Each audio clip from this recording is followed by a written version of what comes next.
Hi, my name is Dee Woods. I work with London Community Neighbourhood Cooperative. I'm from the Radical Housing Network. I help run an organisation called Shared Assets. So I'm part of the Community Food Growers Network. I'm Ollie from the Land Workers Alliance. I work at the New Economics Foundation. We're a London-based support network of food projects.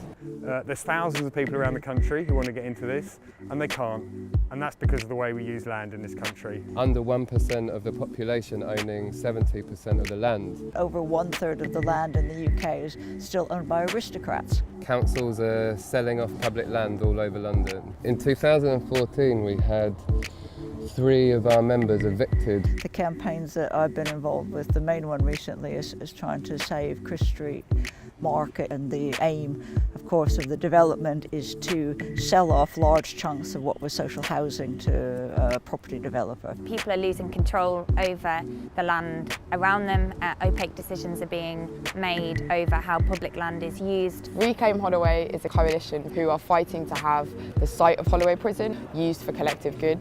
There are 20,000 households on the housing list in Islington at the moment.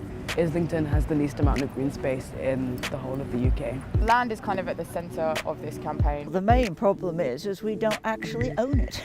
Even when it's owned in public hands, it's easily transferred, even though you might have hundreds of people, thousands of people objecting. Part of the reason we exist is because we believe that the question of land and how we use it and what it should be used for is absolutely fundamental. Land should be used for the community, it should be used to solve housing crises. Not for prisons and not for luxury flats, but for things which meet the people's needs. Whether that's food or fuel or space for cultural activities, space for recreation and just staring at the sky. Community spaces, play spaces for the environment. Green space, recreation, housing, all these things. Land is crucial, and we want to see changes in planning policy, in the way land is taxed. We should have a better understanding over how decisions are taken at the moment. So the way that we've responded to this is to work with other community groups, whether it's housing, planning groups, arts groups, to look at a coordinated response. So maybe we wouldn't be in competition for this small bit of land that we could potentially have access to. A collective effort to strategise for a redistributed, equitable land system in the UK. For me, the really important thing about Land for What is that we're having this conversation.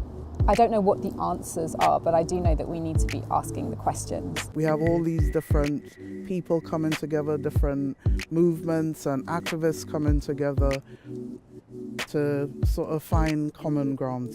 And it literally is common ground. Land is our common ground in all our struggles.